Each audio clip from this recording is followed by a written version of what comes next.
இதுதாங்க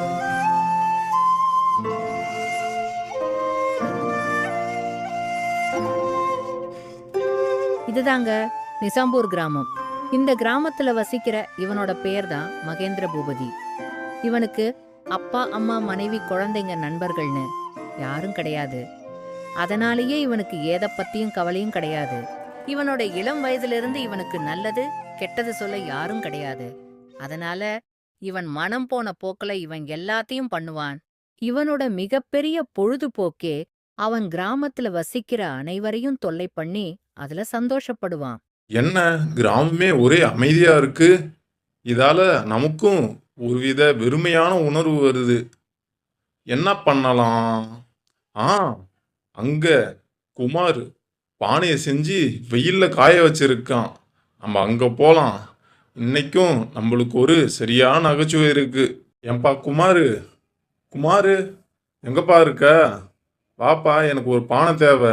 மகேந்திரா, உனக்கு பானை தேவையா? நீ எதுக்கு இங்கே வந்தன்னு எனக்கு தெரியாதா? நீ எப்போல்லாம் இங்கே வந்து போறியோ அப்போல்லாம் உன்னால் எனக்கு நஷ்டம்தான் ஏற்படுது. தயவு செஞ்சு இன்னைக்கு அந்த மாதிரி எதுவும் பண்ணிடாத. குமாரு, அது நீ எப்போ ஒரு சில நேரத்தில் தெரியாம பண்ணுது. அது இன்னுமா நீ மனசுல வச்சிருக்க? எனக்கு இப்போ உண்மையாவே ஒரு பானை தேவை. இப்போ பானை விற்கிறியா இல்லையா நீ சொல்லு, இல்லைன்னா பக்கத்து கிராமத்துல போய் வாங்கிக்கிறேன். சரிப்பா, உனக்கு எந்த பானை வேணும்னு சொல்லு, அதை நீ சீக்கிரம் எடுத்துக்கோ. உனக்கு நான் மலிவான விலையில கொடுக்குறேன். தயவு செஞ்சு நீ இங்கேருந்து சீக்கிரம் போயிடு. சரி, நான் இந்த பானையை எடுத்துக்கிறேன். இந்த பானை தரமான பானையான்னு சோதிச்சு பார்த்து தான் நான் எடுத்துப்பேன். சோதிக்க போறியா? எப்படி சோதிப்ப? இப்படிதான். பேசிக்கொண்டிருக்கும் பொழுதே தன் கையில் இருந்த பானையை கீழே போட்டு உடைத்தான் மகேந்திர பூபதி. என்னப்பா குமாரு, பானையை கையில இருந்து போட்டதுக்கே இப்படி உடஞ்சி போச்சு. என் வீட்டில் ஒரு பானை இருக்கு, அதை நான் பக்கத்து கிராமத்தில் வாங்கினேன். அந்த பானையை 10 அடி தூரத்தை தூக்கி போட்டாலும் எதுவுமே ஆகாது. நீ என்னைக்கு தான் இந்த மாதிரி தரமான பானையை செய்ய போறியோ? சரி, தரமான பானையை செய்ய கற்றுக்கோ.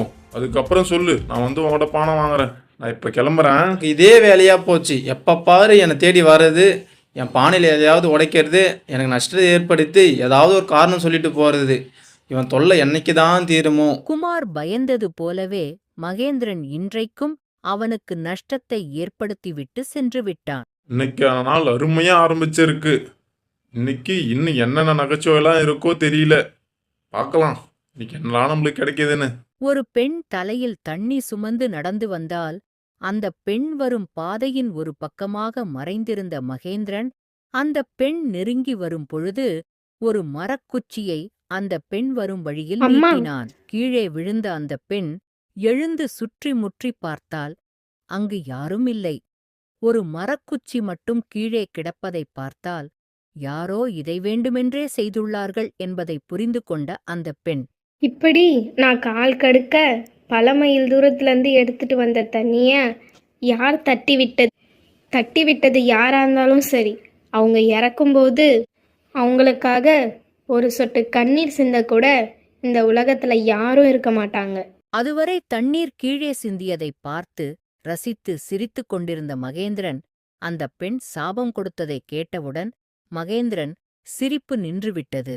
அந்த பெண் கூறியதை நினைத்துக் கொண்டு மகேந்திரன் கிராமத்திற்குள் நடந்து சென்றான். அப்பொழுது எதிரே ஒரு வயதான மூதாட்டி வந்தார். நீயா? நீ கடைசியா எனக்கு பண்ண வேலையால நான் ஒரு நாள் முழுக்க உணவு கூட இல்லாம கஷ்டப்பட்டேன். இப்படி வயசான என் பாவத்தை நீ ஏத்துக்கிறியே? நீ எல்லாம் இறக்குற தருவாயில பக்கத்துல ஒரு காக்கா கூட இல்லாம தனியாதான் இறந்து கிடப்ப. அந்த பெண் கூறியதும் தற்போது அந்த மூதாட்டி கூறியதும் மகேந்திரனுக்கு ஒருவித வேதனையை ஏற்படுத்தியது. அதனால் அன்று இரவு அவன் உறக்கம் வராமல் ஒரு மரத்தின் அடியில் அமர்ந்திருந்தான். அப்பொழுது அவன் அருகில் ஒரு சிறிய கல் மின்னுவதை அவன் பார்த்தான். இது என்ன கல் இப்படி இவ்வளோ மின்னுது? தங்கமா? தங்கம் இந்த இரவு நேரத்துல இப்படி மின்னுமா? இல்ல, நான் ஒன்னும் தங்கம் கிடையாது. கல்லு பேசுது. இப்ப இந்த சத்தம் கல்லுல இருந்து தான் வந்தது. ஏய் கல்லு, நீ தானே இப்ப பேசுன? ஆமாம், நான் தான் பேசினேன். அப்படின்னா நீ ஒரு மந்திர கல்லுன்னு சொல்லு. எப்படி? நீ யார் கையில கிடைக்கிறியோ அவங்களுக்கு ஏதாவது வரம் கொடுப்பியா என்ன? நான் ஒன்னும் வரம் கொடுக்கிற கல் இல்ல. நான் ஒரு சாபக்கல். சாபக்கல்லா? சாபக்கல்லுனா எனக்கு ஒன்றும் புரியல. நான் உன்னை போன்று வாழ்க்கையில் அதிக சாபமும் அதிக பாவங்களும் சேர்த்தவர் கண்களில் மட்டுமே தென்படுவேன். அப்படி நான் என்ன பாவத்தை சேர்த்தேன்? நான் பண்றது எல்லாம் ஒரு நகைச்சுவைக்கு தான் பண்றேன், என்னோட சந்தோஷத்துக்காக தான் பண்றேன். ஆனா இந்த கிராம மக்கள் தான் அதை ரொம்ப தீவிரமா எடுத்துக்கிட்டு எனக்கு ஏதாவது சாபம் கொடுத்துட்றாங்க. நீ பண்ற சின்ன சின்ன விஷயம் உனக்கு சந்தோஷத்தை கொடுத்தாலும் மற்றவங்களுக்கு பெரிய தொல்லையா தான் இருக்கு. நீ பண்ற சின்ன விஷயத்தால அவங்க ரொம்ப பெருசா பாதிப்படைகிறாங்க. அதோட பாவம் உன்கிட்ட கொஞ்சம் கொஞ்சமா சேர்ந்து இப்போ உன்கிட்ட பெரிய பாவமா வந்து நிக்குது. சரி, அதெல்லாம் இருக்கட்டும். நீ தான் ஒரு சாபக்கல்லாச்சு. என் கண்ணுல எதுக்கு தென்பட்ட? எனக்கு நீ வரமும் தர மாட்ட, அப்புறம் வேற என்னதான் பண்ண போற சொல்லு. நான் உனக்கு வாழ்க்கையில கடைசியா ஒரு வாய்ப்பு தர வந்திருக்கேன். வாய்ப்பா? என்ன வாய்ப்பு? உனக்கு ஒரு அமைதியான மரணத்துக்கான வாய்ப்பு. எது, மரணமா? நீ பொன் பொருள் செல்வன்னு எதுவும் பரிசு தரலாலும் பரவாயில்ல, எனக்கு மரணத்தை தரேன்னு சொல்ற? மகேந்திரா, உனக்கு நான் மரணத்தை தருவதாக கூறவில்லை. உனக்கு அமைதியான மரணத்தை தருவதற்கான வாய்ப்பு தருகிறேன் என்றுதான் கூறுகிறேன். எனக்கு ஒன்றும் புரியவில்லை. மகேந்திரா, என்னால் ஒருவரின் மரணம் எப்படி இருக்கும் என்பதை பார்க்க முடியும். அதன்படி உனக்கு 2 வகையான மரணம் உண்டு.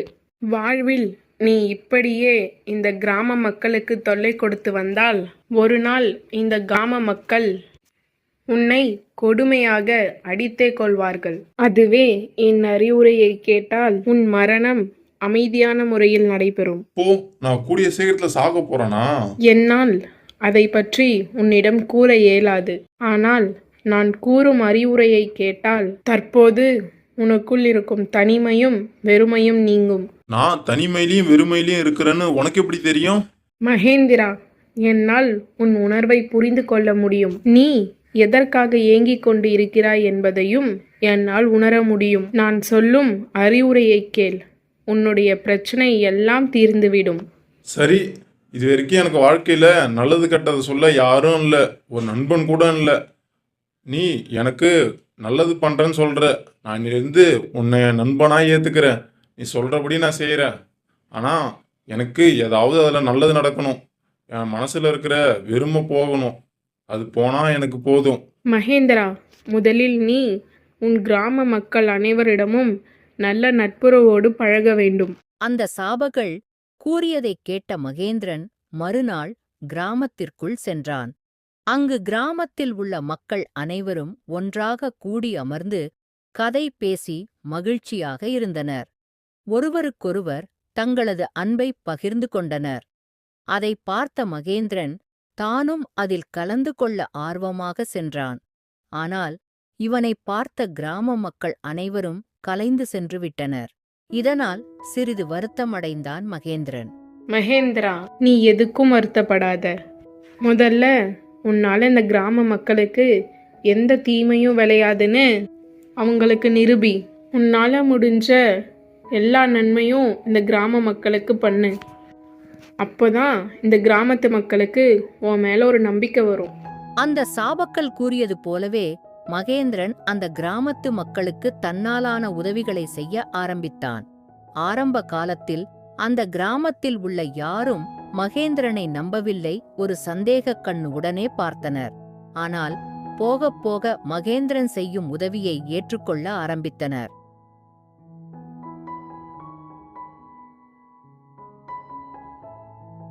மகேந்திர பூபதி அந்த நாட்டு அரசாங்கத்தில் ஒரு அரசு அதிகாரியாக பணிபுரிந்து வந்தான்.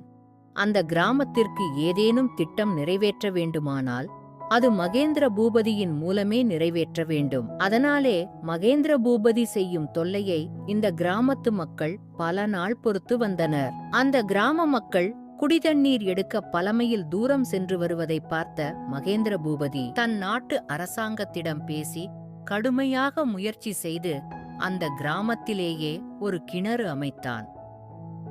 ஐயா, உங்களுக்கு ரொம்ப நன்றி. பல மைல் தூரம் போயிட்டு கால் கடுக்க தண்ணி எடுத்துட்டு வரத்துக்குள்ள ஒரு நாள் பொழுதுல பாதி பொழுதே போயிடும். இதுக்கப்புறம் எனக்கு தண்ணி எடுக்கிற வேலை மிச்சம். அதனால மற்ற வேலையும் என்னால் சுலபமாக செய்ய முடியும். நீங்கள் வாழ்க்கையில் நல்லா இருப்பீங்க ஐயா. என்று அந்த பெண் மட்டுமல்ல, அந்த கிராமத்தில் உள்ள அனைவரும் மகேந்திர பூபதியை பாராட்டினர்.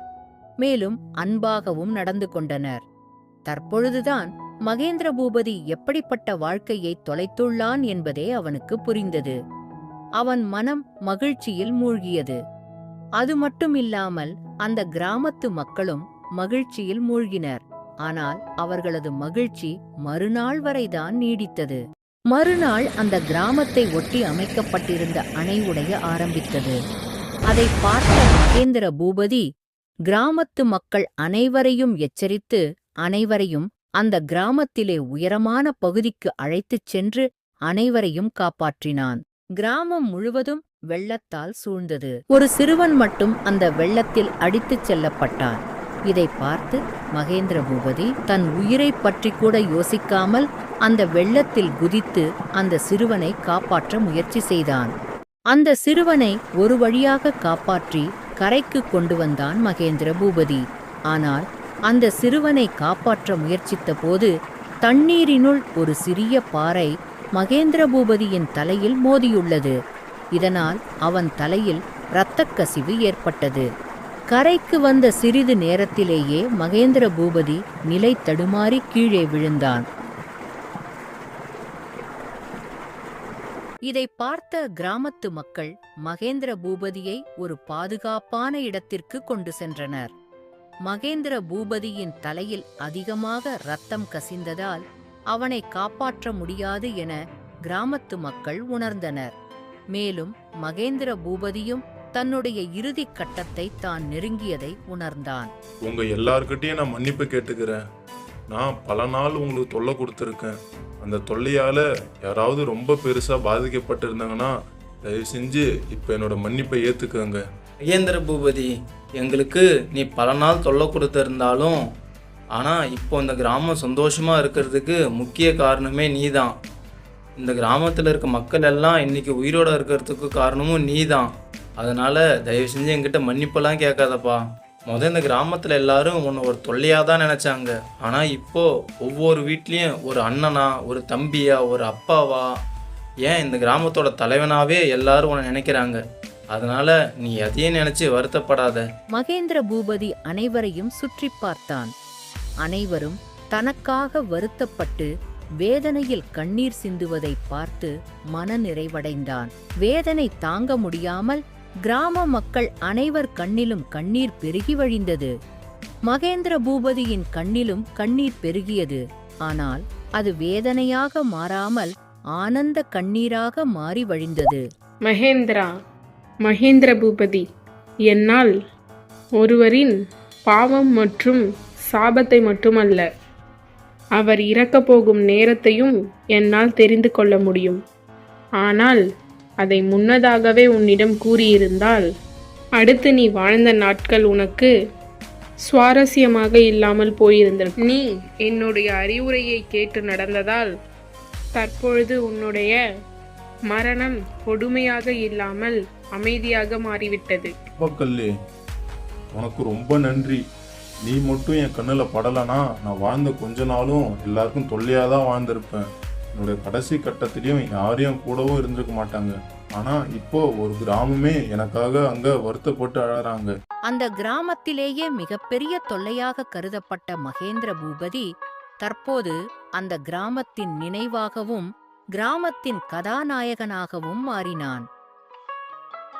கதை உங்களுக்கு பிடிச்சிருந்தா கமெண்ட்ல வந்து கமெண்ட் பண்ணுங்க, லைக் பண்ணுங்க, என் சேனலை சப்ஸ்கிரைப் பண்ணுங்க.